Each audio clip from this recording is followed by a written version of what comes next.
തുറക്കാം. Praise the Lord. അതിനു മുൻപേ ഒരു പാപപരിഹാരത്തിന് വേണ്ടി ഒരു വലിയ കാഹളധ്വനി മുഴക്കണമെന്ന് അവിടെ രേഖപ്പെടുത്തിയിരിക്കുന്നു. ഞാൻ പറയട്ടെ, നാം അടിമകളാക്കപ്പെടുവാനുള്ള അടിസ്ഥാന കാരണമായ പാപം യേശു ക്രിസ്തു കാൽവറിയിൽ ചെയ്ത് പരിഹരിച്ച് കഴിഞ്ഞു എന്ന് ഒരു വലിയ ശബ്ദം കാഹളം നീട്ടി ഊതിക്കൊണ്ടിരിക്കുകയാ. പാപപരിഹാരി യേശു. അതാണ് നമ്മളിപ്പോഴും പാടിയതെന്താ? പാപപരിഹാരാർത്ഥം പാതകരെ തേടി പാരിടത്തിൽ വന്ന നാമം. നിങ്ങൾ കൈകാട്ടി പാടിയാട്ടെ. പാപപരിഹാരാർത്ഥം പാതകരെ തേടി പാരിടത്തിൽ വന്ന നാമം. ചേർന്ന് പറയാം. പാപപരിഹാരാർത്ഥം പാതകരെ തേടി പാരിടത്തിൽ വന്ന നാമം. ജീവിതത്തിൽ മാതൃകയെ കാട്ടി പാവനമ പുണ്യനാമം. പാവമറ്റ ജീവിതത്തിൽ മാതൃകയെ കാട്ടി പാവനമ പുണ്യനാമം. യേശുനാമം അതിശയനാമം, ഏഴെനിക്കെമ്പനാമം. യേശുനാമം അതിശയനാമം, ഏഴെനിക്കെമ്പനാമം. ഹല്ലേലൂയ. അങ്ങനെ മാനവജാതിയുടെ പാപത്തിന്റെ പരിഹാരത്തിന് വേണ്ടി ലോകത്തിൽ വന്ന് കാൽവരിയിൽ പാപപരിഹാര യാഗമായി തീർന്നിട്ട് മൂന്നാം നാൾ ഉയർത്തെഴുന്നേറ്റ യേശു ക്രിസ്തു അന്ന് മുതൽ ഒരു പ്രഖ്യാപനം നടത്തി. നിങ്ങൾക്ക് മഹാപാപപരിഹാരം വന്നിരിക്കുന്നു. നിങ്ങൾ നിങ്ങളുടെ പാപങ്ങളെ ഏറ്റുപറയുന്നു എങ്കിലും നിങ്ങളോട് പാപങ്ങളെ ക്ഷമിച്ച് സകല അനീതി നീക്കി നിങ്ങളെ വിശുദ്ധീകരിപ്പാൻ തക്കണം വിശ്വസ്തനും നീതിമാനും തന്നെ. Praise the Lord. Hallelujah. നിന്റെ പാപം രക്താംബരം പോലെ കടിച്ചുവപ്പായിരുന്നാലും ഹിമം പോലെ അവൻ വെളുപ്പിക്കും. നിന്റെ പാപം എത്ര തന്നെ കടിച്ചുവപ്പായിരുന്നാലും ഹിമം പോലെ പഞ്ഞി പോലെയും അവൻ വെണ്മയാക്കും. യേശുവിന്റെ രക്തം സകല പാപവും പോക്കി ശുദ്ധീകരിക്കും എന്നത് വിശ്വാസ്യവും എല്ലാവരും അംഗീകരിപ്പാൻ യോഗ്യവുമായ വചനം തന്നെ എന്ന് തിരുവചനം പറയുമ്പോൾ ഇതാണ് ഒരു പ്രഖ്യാപനം, പാപവിമോചന പ്രഖ്യാപനം. നീ വിശ്വസിച്ചാൽ, നീ ഏറ്റുപറഞ്ഞാൽ നിനക്ക് പാപവിമോചനം പ്രാപിക്കാം. നീ ക്രിസ്ത്യാനി എന്ന് പറഞ്ഞ് പാപം ഉണരാതെ ഏറ്റുപറയാതിരുന്നാൽ പാപിയായി മരിക്കും. Praise the Lord. Hallelujah. ക്രിസ്തീയ കുടുംബത്തിൽ ജനിച്ചാലും പള്ളിക്കകത്ത് തന്നെ ജനിച്ചു വീണാലും നിനക്കൊരു ഗുണവും ഉണ്ടാകത്തില്ല. എന്നാണോ ഈ പ്രസിദ്ധമാക്കിയ പാപവിമോചനം നിന്റെ സ്വന്തമാക്കി മാറ്റുന്നത്, അന്നാണ് നീ നീതിമാനായി മാറ്റപ്പെടുന്നത്. ഏത് പുസ്തക വചനം പറയുന്നു? യേശുവിന്റെ രക്തം സകല പാപവും പോക്കി ശുദ്ധീകരിക്കുന്നു. നീ ദുഷ്ടൻ എന്ന പേര് മാറി നീതിമാൻ എന്ന പേര് ലഭിക്കണമെങ്കിൽ ഒരേ ഒരു മാർഗമേയുള്ളൂ, ആ പാപ പരിഹാരം പ്രാപിച്ചിരിക്കണം. ഹല്ലേലൂയ. അങ്ങനെ യേശുക്രിസ്തുവിന്റെ രക്തത്താൽ പാപത്താൽ അടിമയായി തീർന്നു എങ്കിൽ യേശുവിന്റെ രക്തത്താലുള്ള പാപ വിമോചനത്താൽ നീ പാപത്തിൽ നിന്ന് സ്വതന്ത്രനായി. 5:1 പറയുന്നു, ആമേൻ, ക്രിസ്തു നിങ്ങളെ സ്വതന്ത്രരാക്കിയ നിങ്ങൾ സ്വതന്ത്രരായിരിക്കുന്നു. ഇനി അടിമനുഖത്തിൽ കുടുങ്ങി പോകരുത്. നിങ്ങൾ സാക്ഷാൽ സ്വാതന്ത്ര്യം നൽകുവാൻ വേറെ ആർക്കും കഴിയുകയില്ല. കർത്താവായ യേശുവിന് മാത്രമേ കഴിയുകയുള്ളൂ. ഭാരത രാജ്യത്തിന് 1947 ഓഗസ്റ്റ് 15 അയൽ രാജ്യത്തിന്റെ അടിമത്വത്തിൽ നിന്നും സ്വാതന്ത്ര്യം ലഭിച്ചു. എന്നാൽ ഓരോ വ്യക്തിയുടെ ജീവിതത്തിനും ആത്മാവിന് സ്വാതന്ത്ര്യം തരാൻ ആർക്കും കഴിയുകയില്ല. അത് കഴിവുള്ളവൻ കർത്താവായ യേശു ക്രിസ്തു. പിശാചൊരുവനെ അടിമയാക്കി വെച്ച് മാറ്റിപ്പാനും അറുപ്പാനും മുടിപ്പാനും കൊല്ലുവാനും വന്ന പിശാചിന്റെ അടിമത്വ ചങ്ങലയിൽ നിന്ന് സ്വാതന്ത്ര്യം നൽകുവാൻ ലോകത്തിലെ ആർക്കും കഴിയുകയില്ല. കഴിയുന്നവൻ ഒരുവൻ മാത്രം, അത് എന്റെ യേശു. മറ്റൊരുത്തനിലും രക്ഷയില്ല. നാം രക്ഷിക്കപ്പെടുവാൻ ആകാശത്തിൻ കീഴിൽ മനുഷ്യരുടെ ഇടയിൽ നൽകപ്പെട്ട വേറെ ഒരു നാമവും ഇല്ല എന്ന് അപ്പോസ്തലപ്രവൃത്തി 4:12 പറയുന്നു. അതുകൊണ്ട് വേറെ ഏത് നാമം വിളിച്ചാലും രക്ഷപ്പെടുകയില്ല. രക്ഷയ്ക്ക് ഒരേ ഒരു നാമം, അത് യേശുവിൻ നാമം. നിന്റെ പാപത്തെ നീ ഉണരുമെങ്കിൽ പാപപരിഹാരം സംഭവിക്കും. അപ്പോൾ എന്ത് കാരണത്താൽ അടിമയായോ അതിൽ നിന്ന് വിമോചനം പ്രാപിക്കുവാനുള്ള വഴിയാണ് പാപപരിഹാരം. ആമേൻ. അപ്പൊ നിന്റെ ജീവിതത്തിൽ ഇന്ന് നീ അനുഭവിക്കുന്ന സകല വേദനകളിൽ നിന്നും വിടുതൽ പ്രാപിക്കാൻ ഒരേ ഒരു വഴിയാണ് പാപപരിഹാരം. സ്തോത്രം. ഹല്ലേലൂയ. ഈ കൺവെൻഷൻ ക്രൂസൈഡ് വെച്ചിരിക്കുന്നത് പാസ്റ്റർ സൈമന്റെ പേരെല്ലാരും പുകഴ്ത്താൻ വേണ്ടിയല്ല. ആമേൻ. പാപത്തിന് അടിമപ്പെട്ട് കിടക്കുന്ന അടിമത്ത ചങ്ങല അനുഭവിച്ച് മോട്ടിപ്പാനും അറുപ്പാനും മുടിപ്പാനും കൊല്ലുവാനും വന്ന പിശാചിന്റെ കൈക്കകത്ത് ബന്ധനസ്ഥരായിരിക്കുന്നവർ ഇന്ന് രാത്രി സ്വതന്ത്രരാകണം. അതാണ് ദൈവദാസന്മാരുടെ ലക്ഷ്യം. Price the Lord. കൈകളെ ഉയർത്തി ഹല്ലേലൂയ. ആമേൻ. എന്റെ അടുക്കൽ ഓരോ ദിവസം അല്പസമയം കിട്ടിയാൽ കുറെ പേര് ഓടി വരും. ഇന്ന് ഞാൻ വരണം, വളരെ ബുദ്ധിമുട്ടാണ്. ഞെരുക്കപ്പെട്ടിരിക്കുമ്പോൾ തന്നെ 1 വരുന്നു, 2 വരുന്നു, 3 വരുന്നു. ഞാൻ ഒടുവിൽ വിരട്ടി വിട്ടു. ഇനി ആരും വന്നാൽ കാണാൻ പറ്റില്ല. എന്താ വരുന്നേ? പിശാചിന്റെ ബന്ധനം കുടുംബങ്ങളെ തകർത്തുകൊണ്ടിരിക്കുന്നു. ഒരു ഹൈന്ദവ പിതാവ് ഇപ്രകാരം ഓടി വന്നു. കഴിഞ്ഞ ബുധനാഴ്ച തോന്നുന്നു ഓടി വന്നു. ഇങ്ങനെയാണ് വിളിച്ചുകൊണ്ട് വന്നത്. നടക്കാൻ കഴിയുന്നില്ല. അയ്യോ പാസ്റ്ററേ, എന്റെ കുടുംബത്തിൽപ്പെട്ട 70 പേരെ രക്ഷിക്കണമേ. Price the Lord. ഹല്ലേലൂയ. ഹൈന്ദവ കുടുംബം അടിമകളായിരിക്കുന്നു. എന്താണെന്ന് ഞാൻ ചോദിച്ചപ്പോൾ പറഞ്ഞു, എന്റെ വീട്ടിൽ 1, 2, 3, 4, 5, 6 എന്ന് ഒത്തിരി മരണം സംഭവിച്ചു. എന്റെ കുടുംബത്തിൽ 60 വരെ തികച്ച് ജീവിക്കുന്നവർ ആരുമില്ല. ഇതാ എല്ലാം. എനിക്ക് 2 ആൺമക്കളുണ്ട്. അവർ കൂലിത്തല്ലിന് പോയി മദ്യപിച്ച് അവൻ ശരീരമെല്ലാം മുറിവേറ്റ് വേദനപ്പെടുന്നു. എനിക്ക് സംസാരിപ്പാൻ കഴിയുന്നില്ല. എത്രയോ നാളുകൾ കൊണ്ട് നിങ്ങളുടെ TV ചാനൽ കണ്ട് ഒരു 15 ദിവസം ഞാൻ കണ്ടു. അന്ന് എനിക്ക് അല്പ ആശ്വാസം ഉണ്ടായിരുന്നു. എന്റെ TV കേടായി പോയി. അതുകൊണ്ട് പീറ്റർ പാസ്റ്ററുടെ ചർച്ച എവിടെയെന്ന് ചോദിച്ചു. പലരോടും അന്വേഷിച്ചു, കിട്ടിയില്ല. അവസാനം ഒരു ഓട്ടോറിക്ഷക്കാരൻ പറഞ്ഞു, ഞാൻ കണ്ടുപിടിച്ചു കൊണ്ടെത്തിക്കാമെന്ന് പറഞ്ഞ് ഇതാ കൊണ്ടുവന്നിരിക്കുന്നു. എന്റെ കുടുംബത്തിലുള്ള ആദ്യം 70 എന്ന് പറഞ്ഞു, രണ്ടാമത് 80 എന്ന് പറഞ്ഞു. 80 പേരെയും ഒന്ന് രക്ഷിക്കണേ. കൈകളെ ഉയർത്തി കർത്താവിനെ സ്തുതിക്കാം. ഹല്ലേലൂയ. ഹല്ലേലൂയ. ഇതുപോലെ 1, 2, 5, 10, 100 പേരല്ല. ആമേൻ. ഇതുവരെയ്ക്കും അവർ ജീവനുള്ള ദൈവമെന്ന് ചിന്തിച്ച് അവർ വണങ്ങിയത് അവർക്ക് ദോഷമായി തീർന്നു. ആമേൻ. ഇവരൊക്കെ പറയുന്നത്, ഞങ്ങൾ അവിടെ പോയി, ഇവിടെ പോയി, അവിടെ പോയി, ഇവിടെ പോയി, എത്രയെത്ര കാര്യങ്ങൾ ചെയ്തു, പക്ഷെ ഞങ്ങൾക്ക് രക്ഷയില്ല. ഞങ്ങളെ രക്ഷിക്കണമേ. ഞാൻ പറഞ്ഞു, ലോകത്തിന്റെ ഒരേ ഒരു രക്ഷകൻ, അത് യേശു ക്രിസ്തു. ഞങ്ങളുടെ അടുക്കൽ വന്നാൽ ഞങ്ങൾ ഒരിക്കലും ആൾ ദൈവങ്ങളായി മാറുകയില്ല. ഞങ്ങൾക്ക് ആൾ ദൈവമാകാൻ പറ്റില്ല. ഞങ്ങളുടെ അടുക്കൽ വന്നാൽ ഞങ്ങൾ വെറും വഴികാട്ടികൾ മാത്രമാണ്. ഞങ്ങൾ വെറും ചൂണ്ടുപലകകളാണ്. ഞങ്ങൾ രക്ഷകരല്ല. രക്ഷിക്കുന്നവൻ ഇവനാണെന്ന് രക്ഷകന്റെ നാമം ചൂണ്ടിക്കാണിക്കുവാൻ മാത്രമേ ശുശ്രൂഷകരായി ഞങ്ങൾക്ക് പറ്റുകയുള്ളൂ. ഹല്ലേലൂയ. വഴിയറിയാതെ അലയുന്നവർ, രക്ഷയ്ക്ക് മാർഗമില്ലാതെ വേദനപ്പെടുന്നവർ, ആമേൻ. ഇന്ന് രാത്രി ഞാൻ വിളിച്ചു പറയട്ടെ, നിങ്ങളെ രക്ഷിപ്പാൻ കഴിവുള്ള ഒരുവനുണ്ട്. അത് കർത്താവായ യേശു ക്രിസ്തുവാണ്. യേശു ക്രിസ്തു നിന്റെ പാപത്തിന്റെ കടം കാൽവരിയിൽ കൊടുത്തു തീർത്തു. യേശുവിന്റെ അടുക്കൽ വന്ന് നിന്റെ പാപങ്ങളെ ഏറ്റുപറയുന്നു എങ്കിൽ അവൻ നിന്റെ പാപങ്ങളെ മോചിച്ച് സകല അനീതിയും നീക്കി നിന്നെ വിശുദ്ധീകരിച്ച്, ആമേൻ, പാപത്തിന്റെ ഫലമായി നീ ബന്ധനസ്ഥനായി പോയെങ്കിൽ, അടിമയായി പോയെങ്കിൽ, ഇന്ന് രാത്രി നിനക്ക് സ്വാതന്ത്ര്യം നൽകും. Price the Lord. കൈകളെ ഉയർത്തി ശക്തിയോടെ ദൈവത്തെ സ്തുതിക്കാം. ഹല്ലേലൂയ. ഹല്ലേലൂയ. അപ്പോൾ സകല നിവാസികൾക്ക് സ്വാതന്ത്ര്യം. അതേ പ്രിയരെ, എന്ന് പറഞ്ഞാൽ ഇന്ന് പിശാചിന്റെ അടിമകളായി മനുഷ്യൻ മാറ്റപ്പെട്ടു. ഒന്നാമത് നിങ്ങൾക്ക് സ്വാതന്ത്ര്യം. Price the Lord. നിങ്ങളുടെ ആത്മാവിന് സ്വാതന്ത്ര്യം, നിങ്ങളുടെ ശരീരത്തിന് സ്വാതന്ത്ര്യം, നിങ്ങളുടെ മനസ്സിന് സ്വാതന്ത്ര്യം. എത്ര പേർ വിശ്വസിക്കുന്നു? ഇത് തരാൻ യേശുവിന് കഴിയും. ഹല്ലേലൂയ.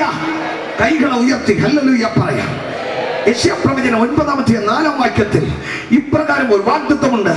അവൻ ചുമക്കുന്ന നുകം, ചുമലിലെ കോലും, ദണ്ഡിപ്പിക്കുന്നവന്റെ വടിയും ഓടിച്ചു കളയും.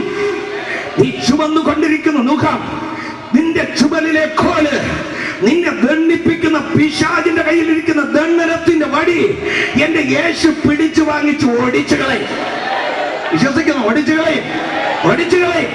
ഇനി ഞാൻ എവിടെ പോകുമെന്ന് ഭാര്യപ്പെടുന്ന സഹോദര, സഹോദരി, യേശുവിന്റെ അടുക്കൽ നിന്നെ ചുമപ്പിക്കുന്ന മുറിച്ചു കളയും.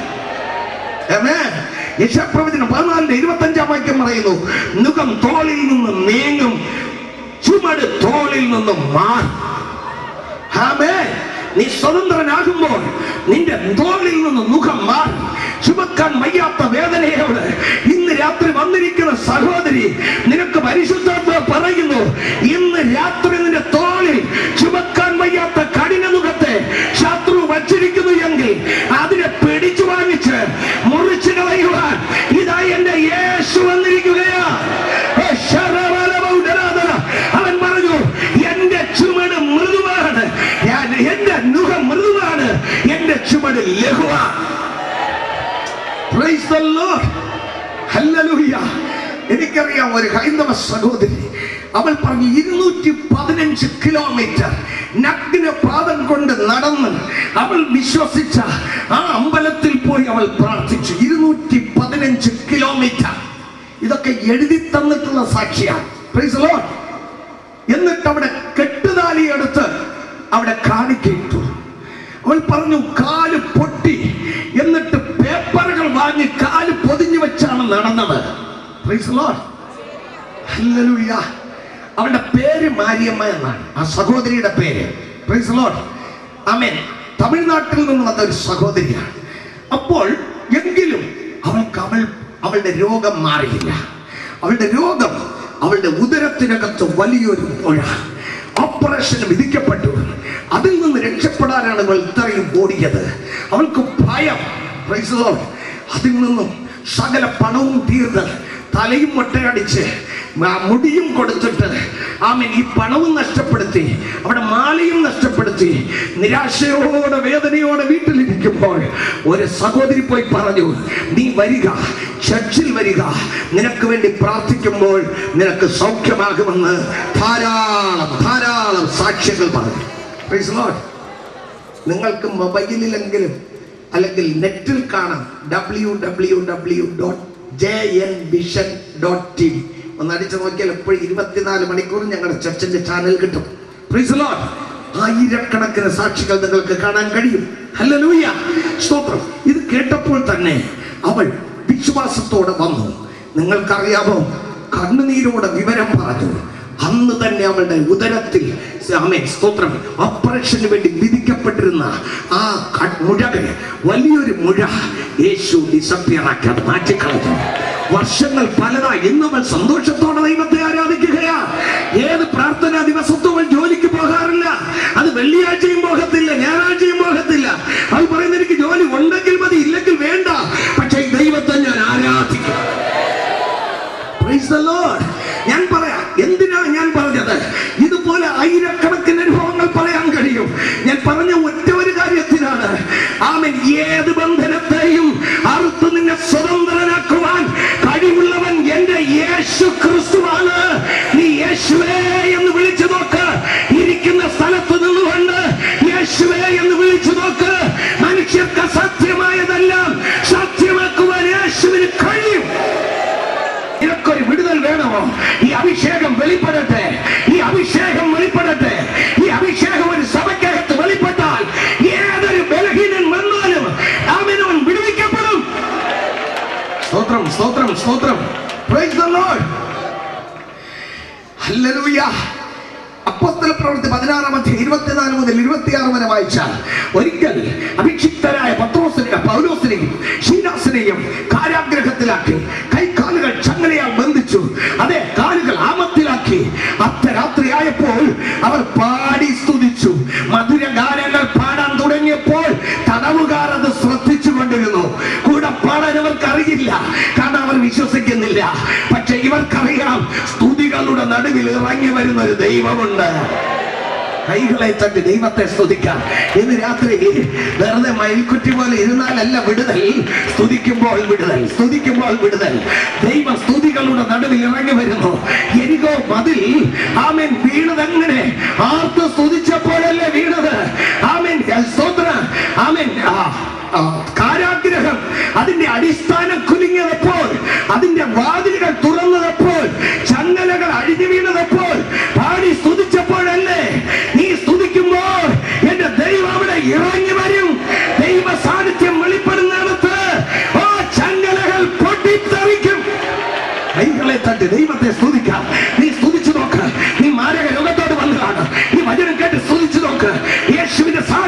ശരീരത്തിൽ ഒന്ന് പ്രവേശിച്ചു കഴിയുമ്പോൾ ആ ക്യാൻസറിന്റെ അണുക്കൾ നിർമ്മാർജ്ജനമാകും, ആ ട്യൂമറുകൾ മാറും, ആ തൈറോയിഡ് മുഴകൾ മാറും.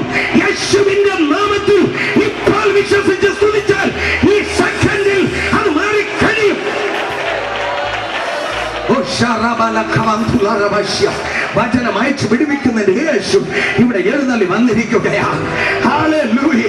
വചനം അയച്ച് സൗഖ്യമാക്കുന്ന യേശു ഇവിടെ എഴുന്നള്ളി വന്ന് കഴിഞ്ഞിരിക്കുകയാണ്. നിങ്ങൾക്കത് പ്രാപിപ്പാൻ കഴിയും. അവർ പാടി സ്തുതിച്ചു. പാടി സ്തുതിച്ചപ്പോൾ കാരാഗ്രഹത്തിന്റെ അടിസ്ഥാനം കുലുങ്ങി, വാതിലുകൾ തുറന്നു, ബന്ധനങ്ങൾ അഴിഞ്ഞു. Praise the lord. സ്വതന്ത്രരായി. ഹല്ലേലൂയ. എല്ലാവരും കൈകളെ വീശി പറയാം ഹല്ലേലൂയ. യെസ്, അതേ സംഭവം എന്തുകൊണ്ട് ഇവിടെ ഉണ്ടായിക്കൂടാ? എന്തുകൊണ്ട് ഇവിടെ ഉണ്ടായിക്കൂടാ? കാലുകൾ ആമത്തിൽ ബന്ധനസ്ഥരായിരിക്കുമ്പോൾ, കൈയടിക്കാൻ പോലും നിവർത്തിയില്ലാതിരിക്കുമ്പോൾ തുറന്ന ഹൃദയത്തോടെ പറയുന്ന ദൈവത്തെ സ്തുതിച്ചു.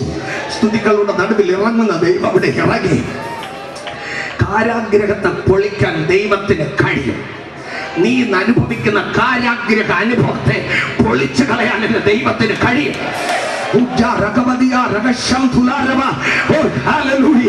പരിശുദ്ധാത്മാവ് ഏതോ ചിലത് ചെയ്യുവാൻ പോകുകയാ. ചിലരുടെ ജീവിതത്തിന്റെ കാരാഗ്രഹ അനുഭവങ്ങൾ യേശുവിന്റെ നാമത്തിൽ ഇത് പൊളിയുകയാ, അടിസ്ഥാനം കുലുങ്ങുകയാ. ദൈവ സാന്നിധ്യം വെളിപ്പെടുമ്പോൾ നിന്നെ തടവുകാരനാക്കി വയ്ക്കാൻ പറ്റത്തില്ല. Yes Jesus. Oh, glory to Jesus. അടിസ്ഥാനം കുലുങ്ങി, രണ്ട് വാതിലുകൾ തുറന്നു. ദൈവ സാന്നിധ്യം വെളിപ്പെടുമ്പോൾ, സ്വാതന്ത്ര്യം ആമേൻ ദൈവം നൽകി കഴിയുമ്പോൾ പല വാതിലുകൾ മുട്ടിയിട്ടും എല്ലാ വാതിലുകളും അടഞ്ഞ് ഇനി ജീവിക്കാൻ വഴിയില്ല, ആത്മഹത്യ ചെയ്യുന്നതാണ് നല്ലതെന്ന് ജീവിതം വെറുത്തുപോയി വന്ന ചില വ്യക്തികളോട് പരിശുദ്ധാത്മാവ് പറയുന്നു, ഇല്ല മകനെ, നീ മരിക്കേണ്ട. നിനക്ക് വേണ്ടി ഒരു പുതുവാതിൽ അവൻ തുറക്കും. പരിശുദ്ധാത്മാവിന്ന് രാത്രി കാലം ശക്തി അവിടെ പരിവർത്തിച്ചു കൊണ്ടിരിക്കുമ്പോൾ ആമേൻ വളരെ വ്യക്തമായി ഞാൻ പറയട്ടെ, എല്ലാ വാതിലുകളും അടഞ്ഞു എന്ന് നീ ചിന്തിക്കണ്ട. നിനക്ക് വേണ്ടി ഒരു പുതുവഴി തുറക്കുവാൻ എന്റെ ദൈവം മതിയായവനാണ്. ആമേൻ സ്തോത്രം. ശിക്ഷയുടെ നാളുകളിൽ അകത്താക്കി ആമേൻ വാതിൽ അടച്ച് സൂക്ഷിച്ചു വച്ചിരിക്കുമ്പോഴും മനുഷ്യന്റെ ശക്തിയെ വെല്ലുന്ന ദൈവത്തിന്റെ ശക്തി ഇറങ്ങി വരുമ്പോൾ എങ്ങനെ സാധ്യമെന്ന് നീ ചോദിച്ചേക്കാം. പത്രോസിന്റെ നാളെ കൊന്നുകളയുവാൻ ആമേൻ പ്ലാൻ ചെയ്ത് കാരാഗ്രഹത്തിൽ വച്ചു. സഭ ശ്രദ്ധയോടെ പ്രാർത്ഥിച്ചു. ആമേൻ വെൺമണി സഭയെ നിന്റെ സഭ പ്രാർത്ഥനാലയമായി മാറിയാൽ ആമേൻ മുട്ടിന്മേൽ നിന്ന് ജനം ദൈവത്തോട് പ്രാർത്ഥിക്കുമെങ്കിൽ ആമേൻ കാരാഗ്രഹത്തിന്റെ അടിത്തറ പൊളിച്ച് അടിമത്ത ചങ്ങല അനുഭവിക്കുന്ന ജനത്തെ രക്ഷിപ്പാൻ ദൈവം നിന്നെ ഉപയോഗിക്കും.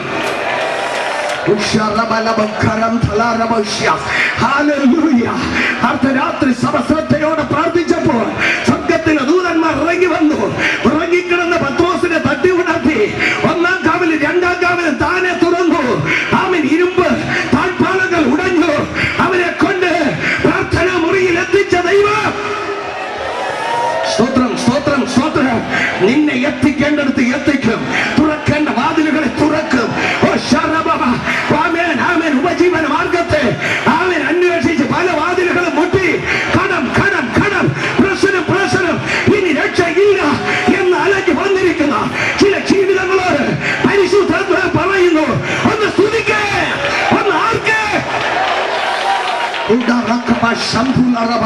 നിനക്ക് വേണ്ടി അടഞ്ഞിരിക്കുന്ന വാതിലുകളെ ഇന്ന് രാത്രി അവൻ തുറന്നു തരുമെന്ന് പറയുന്നു. നീ വിശ്വാസത്തോടെ ഏറ്റെടുക്കുക. നീ വീട്ടിലേക്ക് തിരിച്ചു പോകുമ്പോൾ ഏറിയ നാളുകൾ കൊണ്ട് ആമേൻ നിനക്കെതിരെ കൊട്ടിയടയപ്പെട്ട ചില വാതിലുകൾ തുറന്നിരിക്കുന്നത് കാണുവാൻ കഴിയും. എന്റെ യേശു എനിക്ക് അത്ഭുതം ചെയ്തു എന്ന് നിനക്ക് വിളിച്ചു പറയുവാൻ കഴിയും. 2015 അടഞ്ഞ വാതിലുകൾ തുറക്കപ്പെടുന്ന വർഷമാണ്. ദേശത്തിന് സ്വാതന്ത്ര്യ, കുടുംബങ്ങൾക്ക് സ്വാതന്ത്ര്യ, വ്യക്തികൾക്ക് സ്വാതന്ത്ര്യ. ആ പ്രഖ്യാപനം നടത്താനാണ് ദൈവം എന്നെ കൊണ്ടുവന്നിരിക്കുന്നത്. യേശുവിന്റെ നാമത്തിൽ സ്വതന്ത്രരാകുക.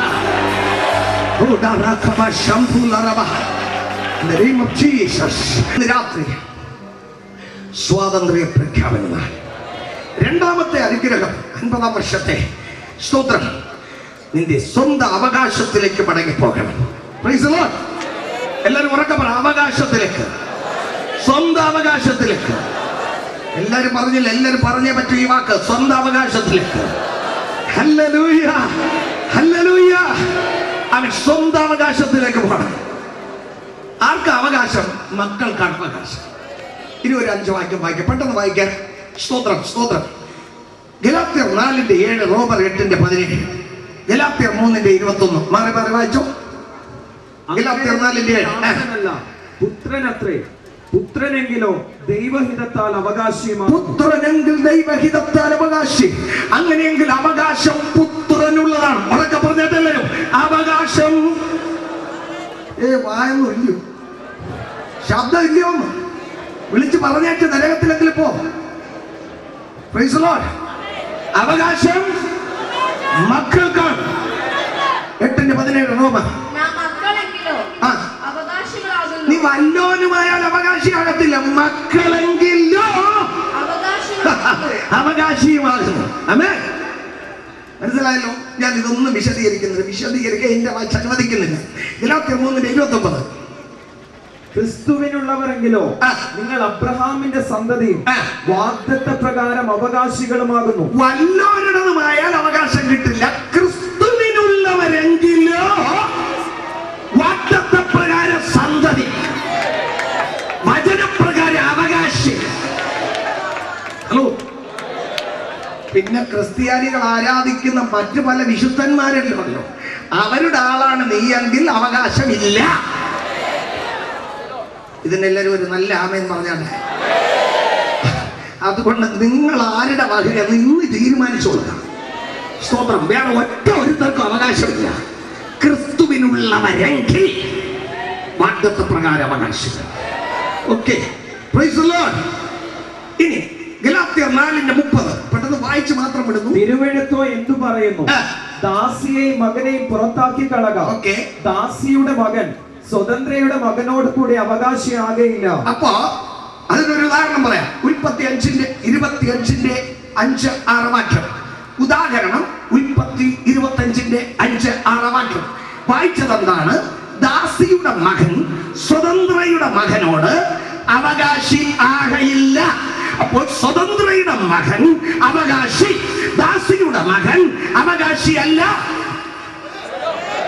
ഗലാത്യലേഖനം 4-ാം അധ്യായം ശരിക്കൊന്ന് പഠിച്ചാൽ അവൻ ദാസി പഴയ നിയമം ന്യായ പ്രമാണം, പഴയ നിയമത്തിന്റെ ആചാരപ്രകാരം അനുഷ്ഠാനങ്ങളും പരിപാടികളും ഒക്കെ നടത്തിയ നീ ദാസിയുടെ മകൻ. ഓ, ബൈബിൾ പഠിക്കണേ, മന്ദബുദ്ധി ആയിരിക്കരുത്. അതുകൊണ്ട് ഞാൻ പറയാം, ഇതൊക്കെ പറഞ്ഞ മന്ദബുദ്ധിയൊക്കെ മനസ്സിലാകില്ല. ഹലോ. കണ്ണ് നിരോധിക്കപ്പെട്ടവന് കർത്താവിനെ കാണാൻ പറ്റുകയില്ല. വായിച്ചോ. മന്ദബുദ്ധി എന്ന് പറഞ്ഞേച്ചാൽ ലൂക്കോസ് വിശേഷം 24-ാം അധ്യായം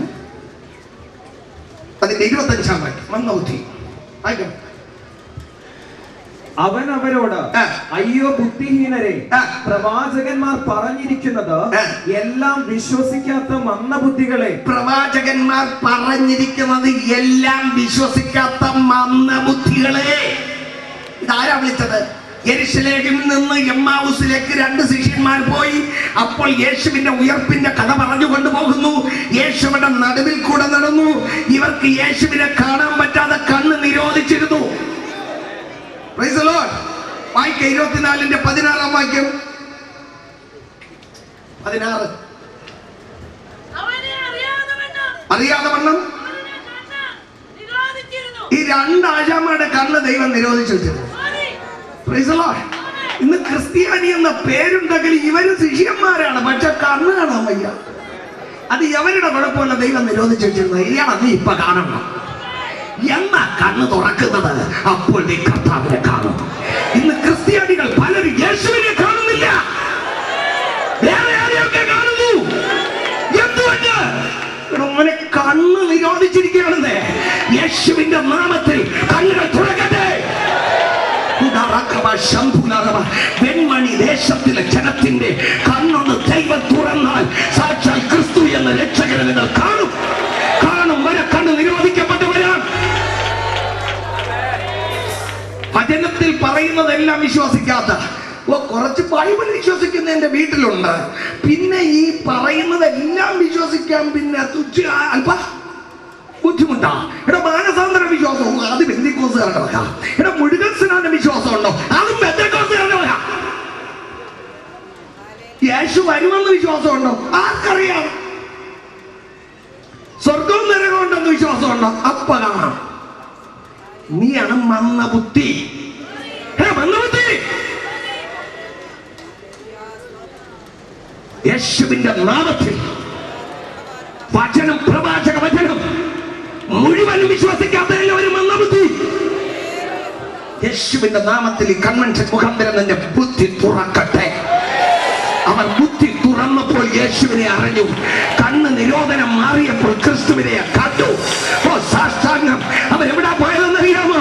എമ്മാവുസിൽ പോയി ഒളിച്ചിരിക്കാൻ പോയവര് അവൻ ക്രിസ്തുവിനെ കണ്ടപ്പോൾ, ബുദ്ധി തെളിഞ്ഞപ്പോൾ ഇനി ഒളിച്ചിരിക്കുന്നില്ല. എനിക്ക് ഞാൻ ഓടുന്നു യെരൂശലേമിൽ, ആലയത്തിൽ പോകുന്നു, പ്രാർത്ഥിക്കുന്നു, ദൈവസന്നിധിയിൽ ആരാധിച്ചു പോകുന്നു. ആരാധന വിട്ട് ഒളിച്ചോടുന്ന മന്ദബുദ്ധി, ആരാധന വിട്ട് ഒളിച്ചോടുന്ന കണ്ണ് നിരോധിക്കപ്പെട്ടവൻ എപ്പോഴാണ് നീ കർത്താവിനെ കാണുമോ പിന്നെ നീ എമ്മാവൂസിലല്ല യെരൂശലേമിൽ ആരാധനയ്ക്ക്